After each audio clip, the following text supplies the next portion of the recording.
ಕರ್ನಾಟಕದ ಇತಿಹಾಸದಲ್ಲಿ ಒಂದು ಮೂರನೇ ಶಕ್ತಿಯ ಉದಯವನ್ನು ನಮಗೆ ಗೊತ್ತಿದೆ. 95ರಲ್ಲಿ ಜನತಾದಳದ ಅಧ್ಯಕ್ಷನಾಗಿ ಒಬ್ಬ ಹಳ್ಳಿ ರೈತನ ಮಗನನ್ನ ದೇಶದ ಪ್ರಧಾನಮಂತ್ರಿ ಮಟ್ಟಕ್ಕೆ ತಗೊಂಡೋಗಿ ಪ್ರಧಾನಮಂತ್ರಿ ಆದರು. ಎರಡನೇ ಚಳವಳಿ ಹಿಂದುಳಿದಾಗಿರ್ತಕ್ಕಂಥ ಸಿದ್ದರಾಮಯ್ಯ ದೇವೇಗೌಡರಿಂದ ಬೇರ್ಪಟ್ಟ ಮೇಲೆ ಹೊರಗೆ ತಂದು ಮೈಸೂರಿನಲ್ಲಿ 221 ಓಟ್ನಿಂದ ಗೆಲ್ಲಿಸಿ ಮತ್ತೆ ಚಾಮುಂಡಿಯಲ್ಲಿ ಸೋತಾರೆ ಅಂತ ಗೊತ್ತಾದಾಗ ಬಾದಾಮಿ ಕರ್ಕೊಂಡೋಗಿ ಅಲ್ಲಿ 1100 ಓಟಿಗೆ ಗೆಲ್ಲಿಸಿ ಇವತ್ತು ಅವ್ರು ಮುಖ್ಯಮಂತ್ರಿ ಆಗಿದ್ದಾರೆ. ನಾವು ಮನೆ ಕಟ್ತಾ ಇದ್ದೀವಿ. ಮನೆ ಕಟ್ಟಾದ್ಮೇಲೆ ಕಟ್ಟಿದವ್ರು ಹೊರಗಿನವ್ರು ಒಳಗೆ. ಇವತ್ತು ಈ ರಾಜ್ಯದಲ್ಲಿ ಒಬ್ಬ ದಲಿತ, ಒಬ್ಬ ಮುಸಲ್ಮಾನ ಮುಖ್ಯಮಂತ್ರಿ ಆಗ್ಬೇಕು ಅನ್ನಕ್ಕಂತ ಯಾವುದೇ ರಾಜಕೀಯ ಪಕ್ಷ ಬಾಯಿ ಬಿಟ್ಟು ಹೇಳಕ್ ತಯಾರಾಗಿಲ್ಲ. ಮಾಡದೇ ಇದ್ರು ತಯಾರಿಲ್ಲ. ಶಾಂಪಲ್ಲಿಗಾದ್ರೂ ಹೇಳ್ಬೇಕಲ್ಲ. ಆಮೇಲೆ ಅವರ ಶೋಕೇಸ್ ನಲ್ಲಿ ಇರ್ತಕ್ಕಂಥ ಪೀಸ್ಗಳನ್ನು ನೋಡಿದ್ರೆ ಹೆಸರಿಗೆ ಮಾತ್ರ ಆ ಜಾತಿಯ ಹೊರತು ಆದ್ರೆ ಆ ಜಾತಿಗೆ ತಳಮಟ್ಟದಿಂದ ಬೆಂಬಲ ಇರ್ತಕ್ಕಂಥವ್ರು. ಇವತ್ತು ಕಾಂಗ್ರೆಸ್ ಮತ್ತು ಬಿಜೆಪಿ ಎರಡೂ ಕೂಡ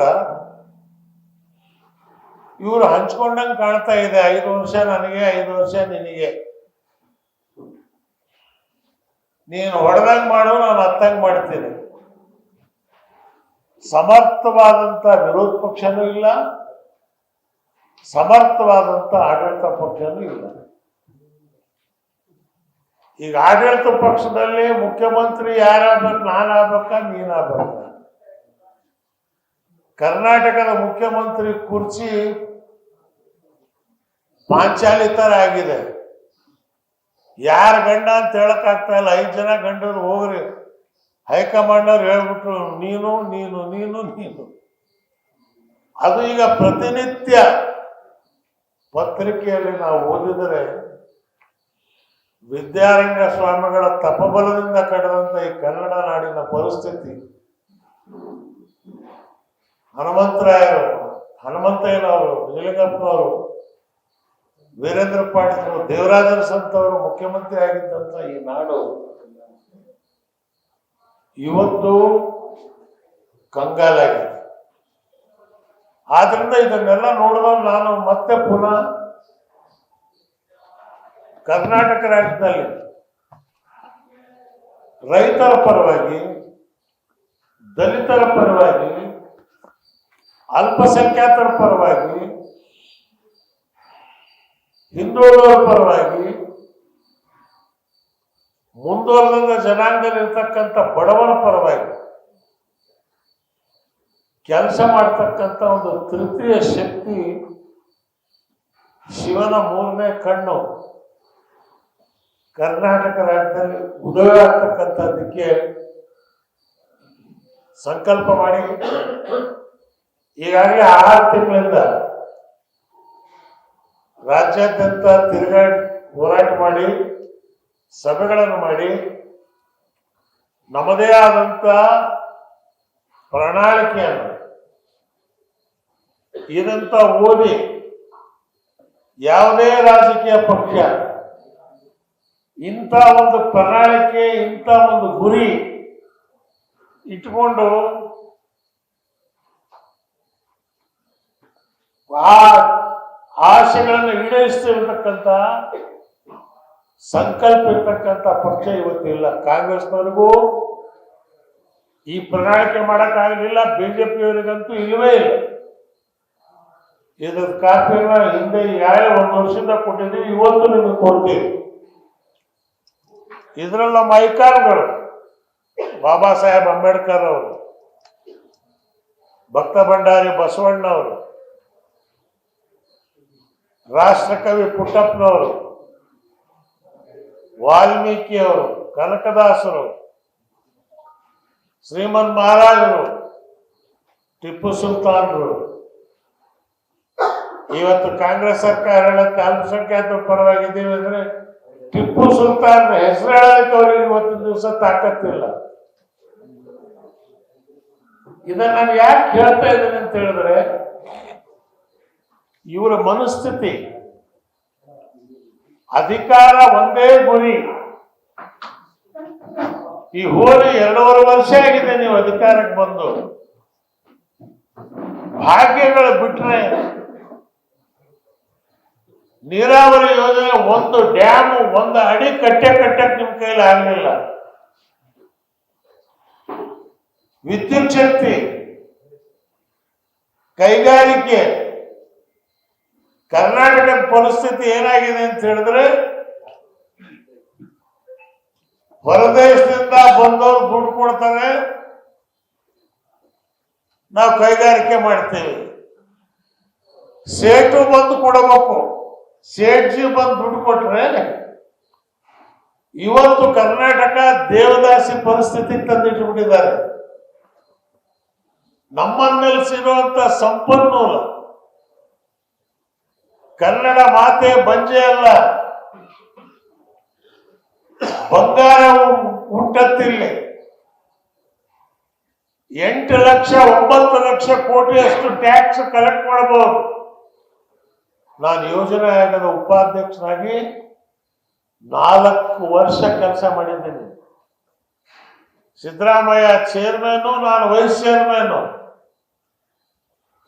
ಇದೇನು ಯೋಜನೆಗಳು ಬಡ್ಜೆಟ್ ಮಾಡ್ತಾ ಇದ್ವು, ಸಾಲ ಇಲ್ಲದೆ ಆ ಉಳಿತಾಯದ ಬಡ್ಜೆಟ್ ಇತ್ತು. ಇವತ್ತು ಬಡ್ಜೆಟ್ ಗೊತ್ತೂ ಇಲ್ಲ, ಗುರಿನೂ ಇಲ್ಲ. ಮಧ್ಯಾಹ್ನದ ಊಟ 10 ರೂಪಾಯಿ ಒಂದು ಊಟ, 5 ರೂಪಾಯಿ ಒಂದು ನಾಷ್ಟ.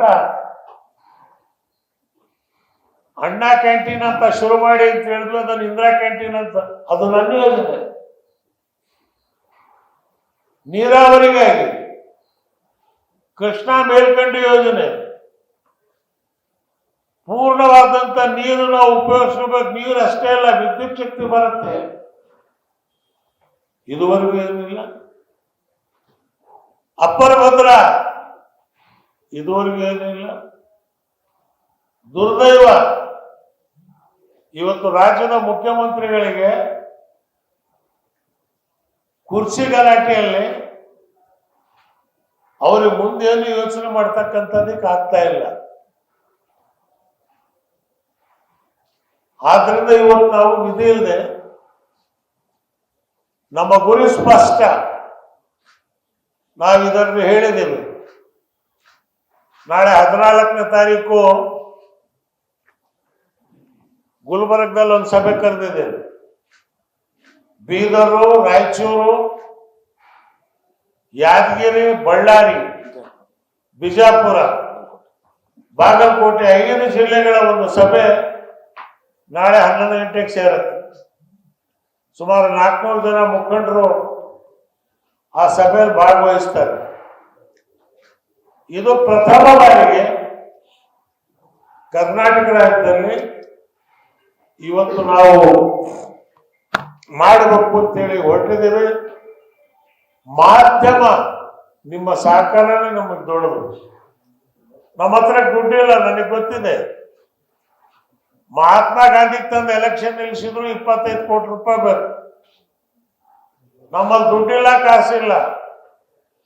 ಜನರ ಆಶೀರ್ವಾದ, ನಿಮ್ಮ ಪತ್ರಿಕಾ ದೃಶ್ಯ ಮಾಧ್ಯಮ ಮತ್ತು ಪತ್ರಿಕಾ ಮಾಧ್ಯಮ, ನೀವು ಕೊಡ್ತಕ್ಕಂಥ ಪ್ರೋತ್ಸಾಹನೇ ನಮಗೊಂದು ದೊಡ್ಡ ಶಕ್ತಿ. ಇವತ್ತು ಎಲ್ಲರೂ ಅಲ್ಲಿ ಜನ ಹೇಳ್ತಿದ್ದಾರೆ, ಇಲ್ಲ ಕರ್ನಾಟಕದಲ್ಲಿ ಒಂದು ಥರ್ಡ್ ಫೋರ್ಸ್ ಬೇಕು. ಅದನ್ನು ಮಾಡ್ತಕ್ಕಂಥದ್ದಕ್ಕೆ ನಾವು ಮುಂದೆ ಸಾಗ್ತಾ ಇದ್ದೀವಿ. ನಾಳೆ 14ನೇ ತಾರೀಕು ಗುಲ್ಬರ್ಗದಲ್ಲಿ ಸಭೆ ಆದ್ಮೇಲೆ ಬೆಳಗಾವಲ್ಲಿ ಒಂದು ಸಭೆ, ಮೈಸೂರಲ್ಲಿ ಒಂದು ಸಭೆ, ಅದಾದ್ಮೇಲೆ ಬೆಂಗಳೂರಲ್ಲಿ ಸಭೆ ಮಾಡಿ ಪಾರ್ಟಿ ಹೆಸರು ಮತ್ತು ಚಿಹ್ನೆ ನಮಗದೇ ಉಳಿದಿರ್ತಕ್ಕಂಥದ್ದು. ಈ ಮಧ್ಯದಲ್ಲಿ ನಮಗೆ ಅನೇಕ ರಾಷ್ಟ್ರೀಯ ಪಾರ್ಟಿಗಳು ಕಾಂಗ್ರೆಸ್ ಬಿಜೆಪಿ ಬಿಟ್ಟು ಇಲ್ಲ ನಮ್ಮ ಜೊತೆಗೆ ಸೇರಿ ನಾವು ನಿಮಗೆ ಸಹಕಾರ ನೀಡ್ತೇವೆ ಅಂತೇಳಿ ಅನೇಕ ಜನ ಇವತ್ತಿನ ದಿವಸ ಆಹ್ವಾನವನ್ನು ಕೊಟ್ಟಿದ್ದಾರೆ.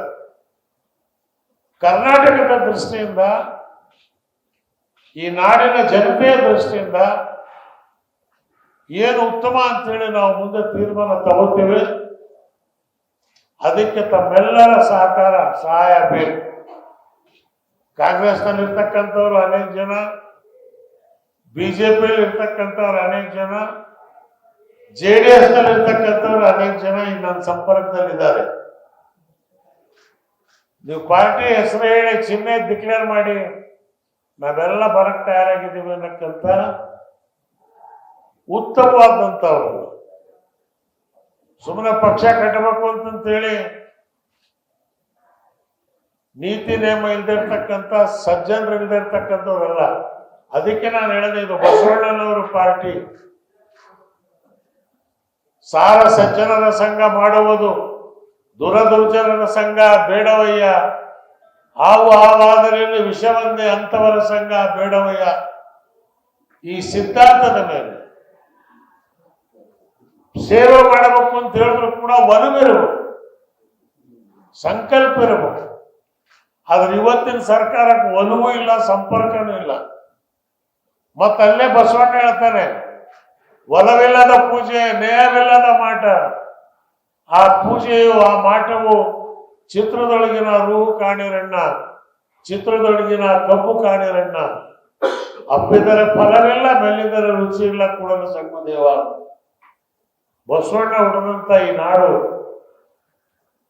ಕನಕದಾಸರು ಹುಟ್ಟಿದಂತ ಈ ನಾಡು, ವಾಲ್ಮೀಕಿ ಮಹರ್ಷಿಗಳ, ರಾಷ್ಟ್ರಕವಿ ಕುವೆಂಪುರವರ, ಬಾಬಾ ಸಾಹೇಬ್ ಅಂಬೇಡ್ಕರ್ ಅವರ ಸಿದ್ಧಾಂತ ಇವತ್ತು ಆ ಸಂಕಲ್ಪ ಇಟ್ಕೊಂಡು ನಾವು ಮುಂದುವರ್ತಿದ್ದೀವಿ. ಅದಕ್ಕೆ ನಿಮ್ಮೆಲ್ಲರ ಸಹಕಾರ ನಮಗೆ ಅವಶ್ಯಕವಾಗಿದೆ ಅಂತ ಹೇಳಿ ತಮ್ಮಲ್ಲಿ ಪ್ರಾರ್ಥನೆ ಮಾಡ್ತಾ, ಇನ್ನೆರಡನೇ ಕೇಂದ್ರ ಸರ್ಕಾರ ಮೊನ್ನೆ ಇಂಡಿಗೋ, ಎಂತ ದೊಡ್ಡ ವಿಪರ್ಯಾಸ ಇದು. ನಾನು ಏವಿಯೇಷನ್ ಮಿನಿಸ್ಟರ್ ಆಗಿದ್ದೆ. ಇವತ್ತು ಸರ್ಕಾರದ ವೈಫಲ್ಯ. ನಾವ್ ಹೇಳಿದ್ವಿ ಏರ್ ಇಂಡಿಯಾ, ಇಂಡಿಯನ್ ಏರ್ಲೈನ್ ಮಾರಬೇಡ್ರಿ, ಸಿಂಗಲ್ ಹ್ಯಾಂಡೆಡ್ ಆಗತ್ತೆ, ಡಾಮಿನೇಷನ್ ಆಗತ್ತೆ. ಇವತ್ತು 65% market share air India, Indian airlines ಮಾರಿದ್ರಿಂದ ಇವತ್ತು ಅವ್ರ ಕೈಗೆ ಇವತ್ತು ಅವ್ರು ಆಟ ಆಡಿಸ್ತಾ ಇದ್ದಾರೆ. ಏನ್ರಿ ಪ್ಲೈನ್ ಟಿಕೆಟು, ಒಂದೊಂದು ದಿವ್ಸಕ್ಕೆ ಒಂದೊಂದು ರೇಟು. ಇವತ್ತು ನಾಯ್ಡು ಮಿನಿಸ್ಟರ್ ಹೇಳ್ತಾನೆ, ರೇಟ್ ಮೇಲೆ ನಾವು ಕ್ಯಾಪ್ ಹಾಕಕ್ಕಾಗಲ್ಲ. ಯಾಕಾಗಲ್ಲ? ನಾ ಮಿನಿಸ್ಟರ್ ಹಾಕಿದ್ದಾಗ ಕ್ಯಾಪ್ ಹಾಕಿದ್ದೆ. ಬ್ಯಾಂಗ್ಳೂರು ಡೆಲ್ಲಿ ಒಂದೇ ರೇಟ್, ಬಾಂಬೆ ಬೆಂಗಳೂರು ಒಂದೇ ರೇಟ್. ಯಾವ ಲೈನ್ ಇದೆ, ಎಷ್ಟು ಗಂಟೆ ಹಾರುತ್ತೆ ವಿಮಾನ, ಎಷ್ಟು ಖರ್ಚಾಗತ್ತೆ, ಅದ್ರ ಮೇಲೆ ಟಿಕೆಟ್ ರೇಟನ್ನು ನಾವು ಫಿಕ್ಸ್ ಮಾಡ್ತಾ ಇದ್ವಿ. ಇವತ್ತು ರೇಟ್ಗಳೇನು ಫಿಕ್ಸ್ ಮಾಡ್ತಾ ಇಲ್ಲ, ಬೇಕಾಬಿಟ್ಟಿ ಬಿಟ್ಬಿಟ್ಟಿದ್ದಾರೆ. ಇವತ್ತು ಇಂಡಿಗೋ ಒಂದು ಬಿಟ್ರೆ ಬಾಕಿ ಯಾವುದೇ ವಿಮಾನ ಸಂಸ್ಥೆಗಳು ನಡೆಯೋ ಸ್ಥಿತಿಯಲ್ಲಿ ಇಲ್ಲ. ಇದಕ್ಕೆ ಮಾಡಿದವ್ರು ಯಾರು? ಮೋದಿ ಅವರು ಇದುವರೆಗೂ ಬಾಯಿ ಬಿಟ್ಟು ಉತ್ತರ ಕೊಡ್ಲಿಲ್ಲ, ಅವ್ರ ಉತ್ತರನ ಕೊಡಲ್ಲ. ಆದ್ರಿಂದ ಇವತ್ತು ನಾನು ತಮ್ಮ ಮುಖಾಂತರ ಕೇಂದ್ರ ಸರ್ಕಾರಕ್ಕೆ ಹೇಳ್ತೇನೆ, ಕೂಡಲೇ ಏರ್ಪೋರ್ಟ್ಗಳು ಮನಾಪಲಿ ಆಗ್ತದೆ ಈಗ. ಪ್ಲೇನ್ ಚಾರ್ಜ್ಗಿಂತ ಏರ್ಪೋರ್ಟ್ ಚಾರ್ಜ್ ಜಾಸ್ತಿ ಆಗುತ್ತೆ 2 ತಿಂಗಳಲ್ಲಿ. ನೀವು ಬರ್ದಿಟ್ಕೊಳ್ಳಿ. ಅದಾನಿ ಎಲ್ಲ ಏರ್ಪೋರ್ಟ್ಗಳು ಸಾರಾ ಸಂಕಟ ಕೊಟ್ಟಿದೆ. ಟಾಟಾದವ್ರು ಜೋತ್ ಬಿದ್ರು ಕೂಡ ಒಂದು ಏರ್ಪೋರ್ಟ್ ನಾನು ಅವ್ರಿಗೆ ಖಾಸಗಿ ಕೊಡಕ್ ನಾನು ಒಪ್ಲಿಲ್ಲ. ಇಂಡಿಯನ್ ಏರ್ಲೈನ್ಸ್ ನಲ್ಲಿ ಸಿಂಗಾಪುರ್ ಏರ್ಲೈನ್ ಬರುತ್ತೆ ಅಂದ್ರೆ ನಾನು ಬಿಟ್ಕೊಳ್ಳಲಿಲ್ಲ. ಭಾರತ ಮಾತೆಯ ಭೂಮಿಯಲ್ಲಿ ಭಾರತೀಯರೇ ವಿಮಾನಯಾನ ನಡೆಸಬೇಕು. ಅಮೆರಿಕ ದೇಶದಲ್ಲಿ ಹೊರ ದೇಶದವರು ವಿಮಾನ ಕಂಪನಿ ಮಾಡಂಗಿಲ್ಲ, ಲಂಡನ್ ನಲ್ಲಿ ಮಾಡಂಗಿಲ್ಲ, UAE ಮಾಡಂಗಿಲ್ಲ. ಭಾರತ ದೇಶದಲ್ಲಿ ಮಾತ್ರ ಫ್ರೀ. ಯಾರು ಬೇಕಾದ್ರೆ ಏನ್ ಬೇಕಾದ್ರೆ ಮಾಡ್ಕೊಳ್ರಿ. ಇದು ಈ ದೇಶನ ನಾ ಕೇಳ್ತೀನಿ ಇವತ್ತು RSS ನವರಿಗೆ, ಭಾರತ ದೇಶ ಏನಾಯ್ತು ನಿಮ್ದು? ಸ್ವದೇಶಿ ಸ್ವದೇಶಿ ಏನಾಯ್ತು ನಿಮ್ಮದು? 90 ರೂಪಾಯಿ ಆಗಿದೆ ಇವತ್ತು ಡಾಲರ್. ಪರಿಸ್ಥಿತಿ ಎಲ್ಲಿ ಹೋಗ್ತಾ ಇದೆ? ಟ್ರಂಪ್ ಒಂದ್ ಕಡೆಯಿಂದ, ಪುತಿನ್ ಒಂದ್ ಕಡೆಯಿಂದ. ಇಂದಿರಾ ಗಾಂಧಿ ಅವರಿದ್ದಾಗ ಭಾರತ ನಾನ್ ಅಲೈನ್ ಮೂವ್ಮೆಂಟ್ ಒಂದು ಸಮೃದ್ಧಿ ಆದಂತ ದೇಶ ಇತ್ತು. ದುರ್ದೈವ ಇವತ್ತು ರಾಹುಲ್ ಗಾಂಧಿ ಅವರಿಗೂ ಅವ್ರ ಅಜ್ಜಿ ಶಕ್ತಿ ಬರಲಿಲ್ಲ. ಮೋದಿ ಅವರಿಗೂ ಕೂಡ ಅಟಲ್ ಬಿಹಾರಿ ವಾಜಪೇಯಿ ಅವರಂತ ಚಿಂತನೆ ಶಕ್ತಿ ಇಲ್ಲ. ಅಟಲ್ ಬಿಹಾರಿ ವಾಜಪೇಯಿ ಬಿಜೆಪಿಯವರು ಆಗಿರಬಹುದು, ಆದ್ರೆ ದೇಶದ ಬಗ್ಗೆ ಅವರಿಗೆ ಒಂದು ಚಿಂತನೆ ಇತ್ತು, ಮುನ್ನೋಟ ಇತ್ತು. ಆದ್ರೆ ಮೋದಿಗೆ ಹಿಂದೂ ಇಲ್ಲ, ಮುಂದೆ ಇಲ್ಲ, ಭಾಯೋ ಭಯನೋ ಮುಗಿದೈತೆ ಅಲ್ಲಿಗೆ. ಇವತ್ತು ಈ ಪರಿಸ್ಥಿತಿಯಲ್ಲಿ ದೇಶ ಸಾಕ್ತಾ ಇದೆ. ಆದ್ರಿಂದ ದೇಶದ ಮಟ್ಟದಲ್ಲಿ ನಮಗೆ ಕಟ್ಟಕ್ಕಾಗದೇ ಇದ್ರು ಕೂಡ ಕರ್ನಾಟಕದವರು ನಾವು ಇವತ್ತೆಲ್ಲ ಜನನ ದಲಿತ ಮುಖಂಡರು, ರೈತ ಮುಖಂಡರು, ವಿವಿಧ ಸಮಾಜದ ಹಿಂದುಳಿದ ವರ್ಗದ ಮುಖಂಡರು ಇವ್ರನ್ನೆಲ್ಲ ತಗೊಂಡು ಒಂದು ರಥ ತಗೊಂಡು ನಾನು ಹೊರಟಿದ್ದೇನೆ. ನಿಮ್ಮ ಆಶೀರ್ವಾದ, ನಿಮ್ಮ ಸಹಕಾರ ನಮಗಿರ್ಲಿ ಅಂತೇಳಿ ಕಳಕಳಿಯಿಂದ ಕೈ ಮುಗಿದು ನಾನು ನಿಮ್ಮೆಲ್ಲರಲ್ಲೂ ಪ್ರಾರ್ಥನೆ ಮಾಡ್ತೇನೆ. ಬಡವರು, ನಮಗೆ ತಿರುಗಾಡಕ್ ಕಾಲಲ್ಲಿ ಚಪ್ಪಲಿ ಇಲ್ಲದೆ ಇರ್ತಕ್ಕಂಥವ್ರು, ಆದ್ರೂ ಇವತ್ತಿನ ದಿವಸ ಕರ್ನಾಟಕ ರಾಜ್ಯ ತುಂಬಾ ಹೋರಾಟ ಮಾಡಿ ಈ ಒಂದು 3ನೇ ಶಕ್ತಿಯನ್ನ ಕಟ್ತೀವಿ. ನಮಗೆ ಧೈರ್ಯ ಇದೆ, ಜನಬೆಂಬಲ ಇದೆ, ಓದೋದ್ ಕಡೆ ಜನ ನಮ್ಮನ್ನ ಸಹಕರಿಸ್ತಾ ಇದ್ದಾರೆ. ಆದ್ರಿಂದ ನಾವು ಜನ ತಂದು ಪಾರ್ಟಿ ಕಟ್ಟಲ್ಲ, ಬಂದ ಜನ ತಂದು ಪಾರ್ಟಿ ಕಟ್ತೇವೆ ನಾವು. ನಾನು ಯಾವತ್ತೂ ಹೇಳ್ತೇವೆ, ಬಂದ ಜನಕ್ಕೆ ಭಾಷಣ ಮಾಡಿ ಜನಕ್ಕೆ ಭಾಷಣ ಮಾಡಿದ್ರೆ ಪ್ರಯೋಜನ ಇಲ್ಲ. ಆದ್ರಿಂದ ನಮಗೆ ಪೆಂಡಾಲ್ ಬೇಕು ಅಂತಿಲ್ಲ. ಸರ್ಕಲ್ ಅಲ್ಲೇ, ಬಸ್ ಸ್ಟ್ಯಾಂಡ್ ಕಟ್ಟೆಯಲ್ಲೇ ಮಾನ್ಯರೇ, ಮಹಿಳೆಯರೇ, ಮಹಾಜನರೇ ಒಂದು ದಿವಸಕ್ಕೆ 10 ಮೀಟಿಂಗ್ ಆದ್ರೆ 1 ಲಕ್ಷ ಜನ ಸಂಪರ್ಕ ಮಾಡಿದಾಗತ್ತೆ. ಆದ್ರಿಂದ ಇವತ್ತು ಈ 3ನೇ ಶಕ್ತಿಯಿಂದ ಜಿಲ್ಲಾ ಮಟ್ಟದಲ್ಲೂ ಕೂಡ ನಾವೆಲ್ಲ ಬ್ಯಾಚ್ಗಳು ಮಾಡಿಕೊಂಡು ಎಲ್ಲ ಕಡೆ ಹೋರಾಟ ಮಾಡಿ ಮುಂದೆ ಬರ್ತಕ್ಕಂಥ ಜಿಲ್ಲಾ ಪಂಚಾಯತಿ, ತಾಲೂಕ್ ಪಂಚಾಯತಿ, corporation election, assembly election, parliament election, ಕರ್ನಾಟಕದಲ್ಲಿ ಪಾರ್ಲಿಮೆಂಟ್ ಮೆಂಬರ್ಗಳು ಡೆಲ್ಲಿ ಹೋಗಿದ ಒಬ್ಬ ಬಾಯಿನೂ ಇಲ್ಲ, ಕಿವಿನೂ ಇಲ್ಲ. ಒಬ್ಬ ಮೆಂಬರ್ ಏನು ಕರ್ನಾಟಕದ ಬಗ್ಗೆ ಮಾತಾಡೋ ಶಕ್ತಿ ಇವತ್ತಿಲ್ಲ. ಏನಾಗಿದೆ ನಮ್ಮ ಎಂಪಿಗಳಿಗೆ? ಯಾಕೆ ಇವತ್ತಿನ ದಿವಸ ಬಾಯಿ ಮುಚ್ಕೊಂಡು ಕೂತಿದ್ದಾರೆ ಅವರು? ಆದ್ರಿಂದ ಇವತ್ತು ಹೋರಾಟ ಮಾಡ್ತಕ್ಕಂಥ ಲೋಕಸಭಾ ಸದಸ್ಯರನ್ನ, ಹೋರಾಟ ಮಾಡ್ತಕ್ಕಂಥ ಶಾಸಕರನ್ನ ಆ ಸಮಾಜದಲ್ಲಿ, ಬಡವರ ಸಮಾಜದಲ್ಲಿ ಊಟ ಬಂದ್ರೆ ಬಡವರ ಸಂಕಟ ಅವ್ರಿಗೆ ಗೊತ್ತಾಗತ್ತೆ. ಆದ್ರಿಂದ ತಮ್ಮೆಲ್ಲರ ಸಹಕಾರ ಬೇಕು ಅಂತೇಳಿ ತಮ್ಮಲ್ಲಿ ಪ್ರಾರ್ಥನೆ ಮಾಡಿ ನಾನು ಮಾತು ಮುಗಿಸ್ತೇನೆ. ಏನಾದರೂ ಪ್ರಶ್ನೆ ಇದ್ರೆ ತಾವು ಕೇಳಬಹುದು.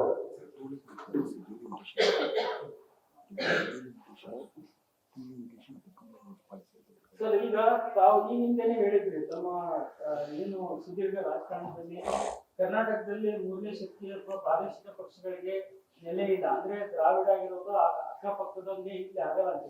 ಬಟ್ ನಿಮ್ಮ ನೇತೃತ್ವದಲ್ಲಿ ಈ ಮೂರನೇ ಶಕ್ತಿ ಹೇಗೆ ವಿಭಿನ್ನವಾಗಿ ಪಕ್ಷನ ಇದು ಮಾಡ್ತಾರೆ? 7% ಇರೋರು ಮುಖ್ಯಮಂತ್ರಿ, 11% ಇರೋರು 9 ಮುಖ್ಯಮಂತ್ರಿ. ಈ ಎರಡು ಸೇರಿದ್ರೆ 42% ಆಗ್ತೀವಿ. ನಾವು ಮಾಡಕ್ಕಾಗಲ್ವಾ? ನಾವೇ ಸಾಬ್ರ 18% ಇದ್ದೀವಿ, ದಲಿತರು 30% ಇದ್ದಾರೆ. ಬ್ಯಾಕ್ವರ್ಡ್ಸ್ ಇದೇ ಬಹುಜನ ಸಮಾಜ ಆಯ್ತಲ್ಲ. ನಾವು ಈ ಸಂಖ್ಯೆ ಆಧಾರ ಯಾಕೆ ಹೇಳ್ತಾ ಇದ್ದೀನಿ ಅಂದ್ರೆ, ನಿಮಗೆ ಇವತ್ತು ಈ ಸಮಾಜಗಳಿಂದ ಯಾರು ನೇತೃತ್ವ ತಗೊಂಡು ಹೋಗ್ಲಿಲ್ಲ.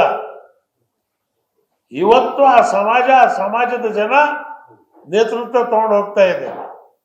ಇವತ್ತು ನಾನೇ ಪಕ್ಷದ ಅಧ್ಯಕ್ಷ ಅಂತೇಳಿ ಇವತ್ತಿನ ದಿವಸ ಮಾಡಿದ್ದಾರೆ. ಹಿಂದೆ ಜನತಾ ಪಾರ್ಟಿ ಮಾಡಿದಾಗ ಸಕ್ಸಸ್ ಆಯ್ತು. ABJD ಮಾಡಿದ್ವಿ, ಜಾರಕಿಹೊಳಿಗೆ ಮಾಡಿದೆ ನಾವು, 14% ಓಟ್ ತಗೊಂಡಿದ್ವಿ ಅವಾಗ. ಇವತ್ತು ಕರ್ನಾಟಕದಲ್ಲಿ ಬಿಜೆಪಿ ಮತ್ತು ಕಾಂಗ್ರೆಸ್ಗಿಂತಲೂ ಕೂಡ ನಾವು ಮುಂಚೂಣಿಯಲ್ಲಿ ಇರ್ತೀವಿ ಅನ್ನಕ್ಕಂಥ ವಿಶ್ವಾಸ ನಮಗಿದೆ. ಕಾರಣ 50 ವರ್ಷದ ರಾಜಕೀಯದ ನನ್ನ ಅನುಭವ. ನಾನು ಗ್ರೌಂಡ್ನಿಂದ ಬಂದಿರೋನು, ಡೆಲ್ಲಿಂದ ಬಂದವನಲ್ಲ. ಇಲ್ಲಿ ಹುಟ್ಟಿದವರು, ಈ ಮಣ್ಣು ಇದು ನನ್ನ ತಾಯಿನಾಡು. ಇಲ್ಲಿನ ಜನರ ಇಚ್ಛೆ ಏನು, ಜನರ ವಿಶ್ವಾಸ ಇವತ್ತಿನ ದಿವಸ ನಾವು ಕಳ್ಕೊಂಡಿದ್ದೀವಿ. ನಮ್ಮ ಹತ್ರ ಇರೋದು 2 ಸರ್ಟಿಫಿಕೇಟು, CC, ನಾನ್ ಕರಪ್ಟು, ನಾನ್ ಕಮ್ಯುನಲ್. ಕರಪ್ಟ್ ಅಲ್ಲ, ಕಮ್ಯುನಲ್ ಅಲ್ಲ.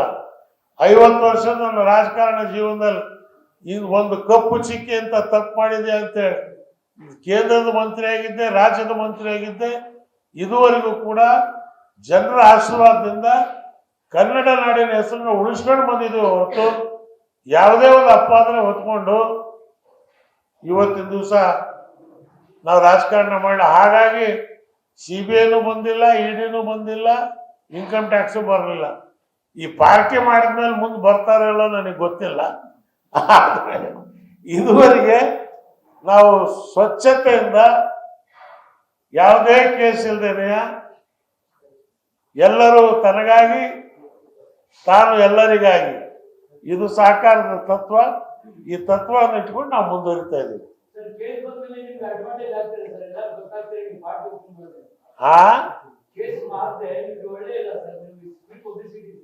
ಅಲ್ಲ, ಅದನ್ನ ನೋಡ ಮುಂದೆ ಏನಾಗುತ್ತೆ ಅಂತ. ಸರ್, 4 ದಶಕಗಳಿಂದ ರಾಜಕಾರಣದಲ್ಲಿ ಸೊ ನಿಮ್ದೇ ಆದ ಒಂದು ಜನ ಬೆಂಬಲ ಇರುತ್ತೆ. ಆದ್ರೆ ಏಕಾಏಕಿ ಹೊಸ ಪಕ್ಷ ಕಟ್ಟೋದಕ್ಕೆ ಕಾರಣ ಏನು ಸರ್? ಈ ಎರಡೂ ಪಕ್ಷಗಳು ಹೈಕಮಾಂಡ್, ಈಗ ಮುಖ್ಯಮಂತ್ರಿ ಸಿದ್ದರಾಮಯ್ಯ ಇದ್ರು ಕೂಡ ಹೌದು ನಾನೇ ಮುಂದೋಗ್ತೀನಿ ಅಂತ ಹೇಳೋದು ಅಧಿಕಾರ ಅವ್ರಿಗಿಲ್ಲ. ಯಾಕ್ರಿ? MLAಗಳು ನಮ್ಮವ್ರು, ಓಟ್ ಕೊಟ್ಟವ್ರು ನಾವು, ಡೆಲ್ಲಿಯಾಗಿರೋರು ತೀರ್ಮಾನ ಮಾಡ್ಬೇಕ? ಇದು ಒಪ್ಪಲ್ಲ. ಬಿಜೆಪಿಯಲ್ಲಿ ಅದೇ ಪರಿಸ್ಥಿತಿ. ಅಲ್ಲಿ ಯತೀಂದ್ರ, ಯತ್ನಾಳು ಇನ್ನೂ ಹೊಡೆದಾಡ್ತಾ ಇದ್ದಾರೆ. ನಾನು ಒರಿಜಿನಲ್ ಬಿಜೆಪಿ ಅಂತ ಅವರು, ನಾನು ಒರಿಜಿನಲ್ ಬಿಜೆಪಿ ಅಂತ ಇವರು. ಒರಿಜಿನಲ್ ಯಾರು? ಹೈಕಮಾಂಡ್ ಅವ್ರು ಯಾರು ಹೇಳಕ್ ತಯಾರಾಗಿಲ್ಲ, ವಿಜೇಂದ್ರ. ಸೊ ಹೀಗಾಗಿ ಈ ಪರಿಸ್ಥಿತಿಯಲ್ಲಿ ಕರ್ನಾಟಕದಲ್ಲಿ ನಾವು ನಮ್ಮನೆ, ನಮ್ಮ ಜನ ಡೆಲ್ಲಿ ಹೋಗ್ಬೇಕಾದಿಲ್ಲ. ಈ ಪಾರ್ಟಿ ಬಂದ್ರೆ ಯಾರಿಗೂ ದುಡ್ಡು ಕೊಡಬೇಕಾಗಿದ್ದಿಲ್ಲ. ಕೆರೆ ನೀರು ಕೆರೆಗೆ ಚೆಲ್ಲು, ಇಲ್ಲಿರೋ ನೀರು ಇಲ್ಲೇ ಚೆಲ್ಲು. ನಾಡು ಗೌರವ ಉಳಿಯುತ್ತೆ. ಸರ್, ಈಗ ತಾವು ಹೇಳಿದ್ರಿ ಮಹಾತ್ಮ ಗಾಂಧಿ 25 ಕೋಟಿ ಖರ್ಚು ಮಾಡ್ಬೇಕಂದ್ರಿ. ನಿಮ್ಮ ಪಾರ್ಟಿಯ ಸೋರ್ಸ್ ಏನು, ಯಾವ ತರ ಒಂದು ಪಾರ್ಟಿ ಇದು ಮಾಡ್ಬೇಕಾದ್ರೆ ಬೇಕಲ್ಲ? ಭಾರಿ ಒಳ್ಳೆ ಕೆಲಸ. ಜನರಿಗೆ ಗೊತ್ತೇ ಇದೆ ಮುಖ ಫಕೀರ್ ಇವರು ಅಂತ. ಜನ ಇದ್ದವ್ರ ಹತ್ರ ಬೇಡ್ತಾರೆ ಹೊರತು ಇದ್ದವ್ರ ಹತ್ರ ಕೇಳಲ್ಲ. ನಮ್ಮ ನಿಲುವೇನು ಜನರಿಗೆ ಗೊತ್ತಾಗಿದೆ. ಇಲ್ಲಪ್ಪ ಬಡವರು ಸರ್ ಮಾಡಿದ್ದಾರೆ, ಜನನೇ ನಾವು ದುಡ್ಡು ಕೊಟ್ಟು ಎಲೆಕ್ಷನ್ ನಲ್ಲಿ ಹಾಸ್ತೀವಿ ಚಾದರ್. ಹಿಂದೆ ಜನತಾ ಪಾರ್ಟಿ 77ರಲ್ಲಿ ಜೈಲಿಂದ ಬಂದಾಗ 1 ಓಟು 1 ರೂಪಾಯಿ ನೋಟು, ಈಗ 1 ಓಟು 100 ರೂಪಾಯಿ ನೋಟು. ಜನರ ಹತ್ರಕ್ಕೆ ತಗೋತೀವಿ, ಜನರ ಆಶೀರ್ವಾದದಿಂದ ಮಾಡ್ತೀವಿ. ಜನ ನಮ್ಮ ಮೇಲೆ ವಿಶ್ವಾಸ ಇಟ್ಟು ಕೊಡ್ತಾರೆ ಅನ್ನೋ ವಿಶ್ವಾಸ ನನಗಿದೆ. ನೀವು 2.5 years back ನೀವು ಕಾಂಗ್ರೆಸ್ ಬಿಟ್ಟಿದೆ, ಯಾಕೆ ಬಿಟ್ಟಿದೆ? ಎಲ್ಲರೂ ಗೊತ್ತಿಲ್ಲ. ಮತ್ತೆ ಇವತ್ತು ನಿಮ್ ಪಾರ್ಟಿ ಕಾಂಗ್ರೆಸ್ ಜೊತೆ ಏನ ಅಲೈನ್ಸ್ ಮಾಡ್ತಾರೆ ಇಲ್ಲ ಇಲ್ಲ ಇಲ್ಲ, ನಾವು ನಮ್ಮದೇ ಆದಂತ ಮೂರನೇ ಶಕ್ತಿಯನ್ನ ಕಟ್ತಕ್ಕಂಥದ್ದಕ್ಕೆ ನಾವು ಸಿದ್ದರಾಮಯ್ಯ ಕೆಲಸ ಮಾಡ್ಕೊಂಡು ಹೋಗ್ತಾ ಇದ್ದೀವಿ. ಯಾಕೆ ಬಿಟ್ಟೆ ಕಾಂಗ್ರೆಸ್ ಅನ್ನಕ್ಕಂಥದ್ದು ಜಗತ್ತಿಗೆ ಗೊತ್ತು. 4 ವರ್ಷ ನಂದು MLC ಇತ್ತು. 21 ಜನ MLC ಅಲ್ಲಿ SR ಪಾಟೀಲ್ ರಿಟೈರ್ಡ್ ಆದಾಗ 19 ಜನ ನನಗೆ ಓಟ್ ಕೊಟ್ಟು ಲೀಡರ್ ಆಫ್ ದಿ ಅಪೋಸಿಷನ್ ಅಂತ ಎಲೆಕ್ಟ್ ಮಾಡಿದ್ರು. ಆದ್ರೆ ಹೈಕಮಾಂಡ್ ಅವರು ನನ್ನ ಬಿಟ್ಟು ಬೇರೆಯವ್ರ ಹೆಸರು ಹಾಕಿದ್ರು. ನಾನು ಅವತ್ತು ಹೇಳಿದೆ, ಸ್ಥಾನ ದೊಡ್ಡದಲ್ಲ, ಮಾನ ದೊಡ್ಡದು. 4 ವರ್ಷ MLC ಹೋದ್ರೂ ಚಿಂತೆ ಇಲ್ಲ, ಆ MLCಗೂ ಕೂಡ ರಾಜೀನಾಮೆ ಕೊಟ್ಟು ಪಾರ್ಟಿನ ಹೊರಗೆ ಬಂದು ನಾನು ಕೆಲಸ ಮಾಡ್ಕೊಂಡಿದ್ದೀನಿ. ಅವು ಜನತಾ ಪರಿವಾರದಿಂದ ಬಂದಂತವರು ತಮ್ಮ ಈಗಾಗಲೇ ಅನೇಕ ಜನತಾ ಪರಿವಾರ ನಾಯಕರು ಹಾಗೆ ರಾಜಕಾರಣದ ಹೊರಗುಳಿದ್ದಾರೆ, ಮನೆಯಲ್ಲಿ ಅಂತವ್ರು ತಮ್ಮ ಜೊತೆಗೆ ಯಾರಾದ್ರೂ? ಹೌದೌದು, ಅನೇಕ ಜನ ಜನತಾ ಪರಿವಾರದ ಎಲ್ಲ ಜನ ಒಂದುಗೂಡ್ತಾರೆ. ವೇದಿಕೆ ಅವಶ್ಯಕತೆ ಇತ್ತು, ವೇದಿಕೆಯನ್ನು ಇವತ್ತಿನ ದಿವಸ ಸೃಷ್ಟಿ ಮಾಡಿದ್ದೇವೆ. ಜನ ಸೇರ್ತಾರೆ. ನಾಳೆ 14ನೇ ತಾರೀಕಿಗೆ ಅಲ್ಲಿಂದ ನಿಮಗೆ ಸುದ್ದಿ ಬರುತ್ತೆ, ಮಾಧ್ಯಮದವ್ರು ಬರ್ತಾರೆ. ಅಲ್ಲಿ ಹೇಗೆ ಸಭೆ ಆಗತ್ತೆ, ಎಷ್ಟು ಸಕ್ಸಸ್ ಆಗತ್ತೆ ಅನ್ನಕ್ಕಂಥದ್ದು 15ನೇ ತಾರೀಕು ನ್ಯೂಸಲ್ಲೇ ನಿಮಗೆ ಗೊತ್ತಾಗುತ್ತೆ. ಸರ್, ಮೊನ್ನೆ ಯಾರು ಕಾಂಗ್ರೆಸ್ ಲೀಡರ್ಗೆ ನಾನು ಹೇಳಿದೆ, ಮಾಡ್ತಾರೆ ಅವ್ರಿಗೆಲ್ಲ ಬಿ ಟೀಮ್ ಮಾಡ್ತಾರೆ ಅಂತ ಹೇಳ್ತಾರೆ, ಅದ್ರ ಬಗ್ಗೆ ಏನಿತ್ತು? ಅವ್ರವ್ರು ಹೇಳೋದು ಬಿ ಟೀಮ್ ಎ ಟೀಮ್ ಅವರಲ್ಲೇ ಇದಾವೆ. ಈಗ ಅಲ್ಲೇ A team B team C team ಎಲ್ಲ ಟೀಮ್ಗಳಾಗಿದ್ದಾವೆ. ನಮ್ಮಲ್ಲಿ ಇರ್ತಕ್ಕಂಥ ಒಂದೇ ಟೀಮು ಬಾಬಾ ಸಾಹೇಬ್ ಅಂಬೇಡ್ಕರ್, ಭಕ್ತ ಭಂಡಾರಿ ಬಸವಣ್ಣ, ಟಿಪ್ಪು ಸುಲ್ತಾನ್, ವಾಲ್ಮೀಕಿ, ಸಂಗೊಳ್ಳಿ ರಾಯಣ್ಣ, ಇದು ನಮ್ಮ ಟೀಮು. ಸರ್, ಈಗ ಜೆಸಿಬಿಯಿಂದ ಕೆಲವೊಂದು ಶಾಸಕರು ಬರ್ತಾ ಇದ್ದಾರೆ, ಯಾರು ಸರ್? ಯಾರು ಜೆಸಿಬಿ ಅಂದ್ರೆ ಜನತಾದಳ, ಕಾಂಗ್ರೆಸ್, ಬಿಜೆಪಿ ಕಡೆಯಿಂದ ಕೆಲವೊಂದು ಶಾಸಕರು ನಿಮ್ಮ ಸಂಪರ್ಕದಲ್ಲಿ ನಿಶ್ಚಿತಾರ್ಥ ಆಗ್ತಾ ಇದೆ. ತಾಳಿ ಕಟ್ಟಿದ ಮೇಲೆ ಹೇಳ್ತೀವಿ.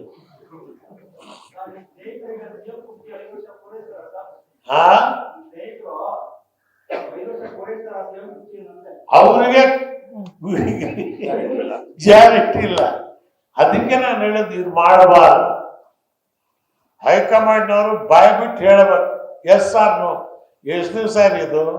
6 ತಿಂಗಳಿಂದ. ಎಂತ ದೊಡ್ಡ ಅವಮಾನ ಇದು ರಾಜ್ಯಕ್ಕೆ. ಯಾರೇ ಹೈಕಮಾಂಡ್ನವ್ರು ಹೇಳೋರು?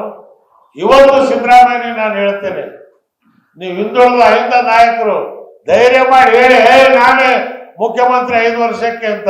ಹೈಕಮಾಂಡ್ ಹೇಳ್ದಂಗೆ ಕೇಳ್ತೀನಿ. ಜನ ಓಟ್ ಕೊಟ್ಟಿದ್ದು ನಿಮಗೆ. ಜನ ಹೇಳ್ದಂಗೆ ಕೇಳ್ತೀನಿ ಅಂತ ಹೇಳೋದ್ ಬಿಟ್ಟು ಡೆಲ್ಲಿಯಾಗಿರೋರು ಹೇಳೋದಕ್ಕೆ ಕೇಳ್ತೀನಿ ಅಂದ್ರೆ, ಓಟ್ ಕೊಟ್ಟು ಗೆಲ್ಸೋರು ಡೆಲ್ಲಿಯಾಗಿರೋರು ಅಥವಾ ಕರ್ನಾಟಕ ರಾಜ್ಯದ ಮತದಾರರು? ಇದು ದೊಡ್ಡ ಅವಮಾನ ಕನ್ನಡ ನಾಡಿನ ಜನರಿಗೆ.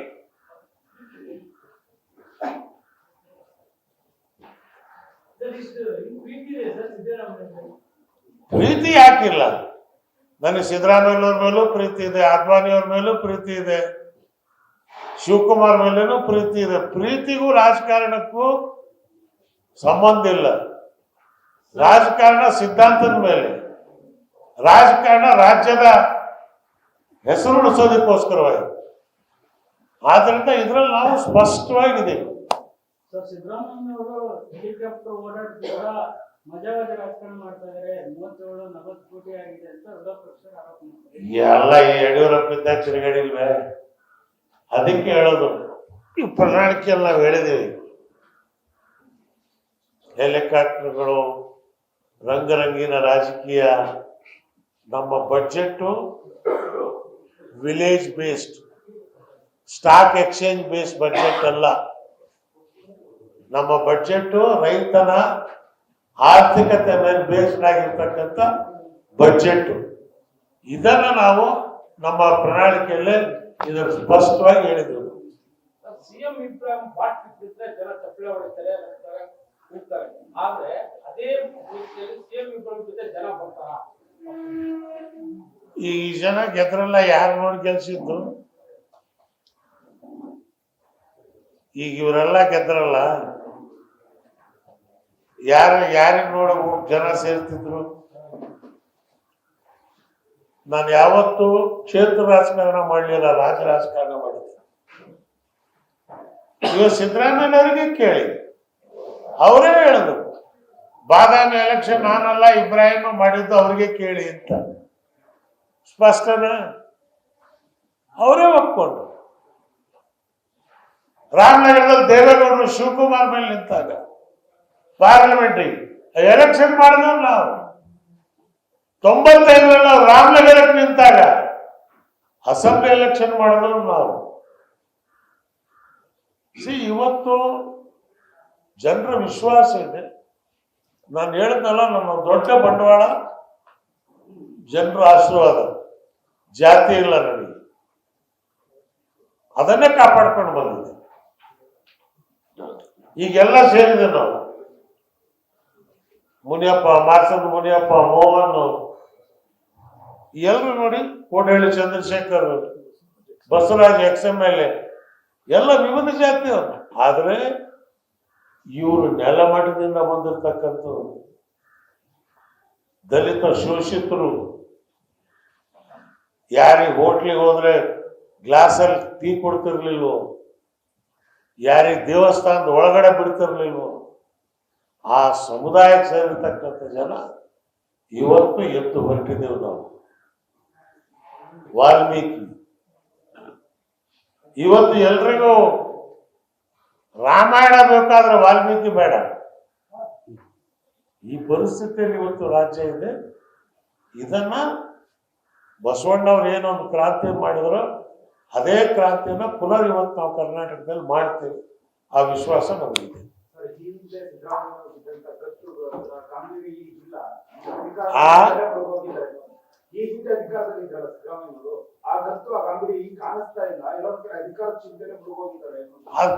ಅದೇ ಹೇಳಿದ್ನಲ್ಲ, ದುರ್ದೈವ ಏನಾಗಿದೆ, ಅವ್ರ ಅಕ್ಕಪಕ್ಕದಲ್ಲಿ ಇರ್ತಕ್ಕಂಥವ್ರು ಒಳ್ಳೆ ಅಡ್ವೈಸರ್ ಇಲ್ಲ.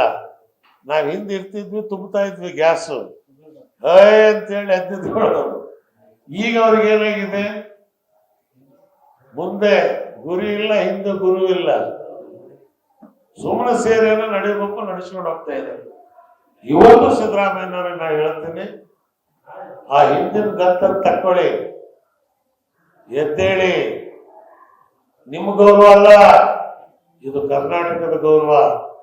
7 ಕೋಟಿ ಜನ, ಸಂಗೊಳ್ಳಿ ರಾಯಣ್ಣ ಬ್ರಿಟಿಷರಿಗೆ ಶರಣಾಗಲಿಲ್ಲ, ಗಲ್ಲಿ ಹೋದ. ಆ ಪಾರಂಪರ್ಯದ ಬಂದಿರ್ತಕ್ಕಂಥ ನೀವು ಶರಣಾಗ್ತಕ್ಕಂಥದ್ದಲ್ಲ, ಎದ್ದೇಳಿ. ಶಿವಕುಮಾರ್ ಬೇಕಾದ್ರೆ ಆಗಲಿ, ಬೇಡ ಅನ್ನಲ್ಲ. ಆದ್ರೆ ಇವ್ರು ಸ್ಪಷ್ಟವಾಗಿ ಹೇಳ್ಬೇಕು, ಹೌದು 5 ವರ್ಷ ನಾನೇ ಇರ್ತೀನಿ. ಅದನ್ನ ಹೇಳತಕ್ಕಂಥ ಶಕ್ತಿ ದೇವರವ್ರಿಗೆ ಕೊಡ್ಲಿ ಅಂತೇಳಿ ಭಗವಂತನಲ್ಲಿ ಪ್ರಾರ್ಥನೆ ಮಾಡ್ತೀವಿ.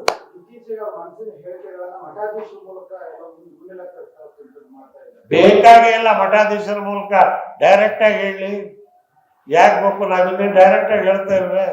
ನಮಗೆ ಯಾವ್ದು ಮಠನೂ ಇಲ್ಲ, ಮಠಾಧೀಶರು ಇಲ್ಲ, ನಾವೇ ಮಠಾಧಿಪತಿಗಳು.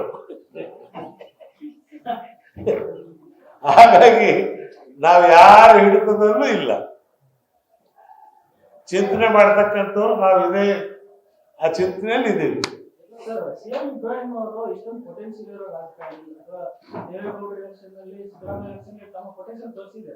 ಇವಾಗ ಈ ಪಕ್ಷ ರಚನೆ ಮಾಡೋದ್ರಿಂದ ಇಲ್ಲಿರ್ತಕ್ಕಂಥ ಎಲ್ಲ ಪಕ್ಷಗಳು ಒಂದ್ ರೀತಿ ನಡ್ಕೊಂಡಾಗುತ್ತಾ, ಅಥವಾ ಪಾರ್ಟಿ? ಖಂಡಿತವಾಗಿ ನೋಡಿ, ನೀವು ಕಾಲಾಯ ತಸ್ಮಯ ನಮಃ.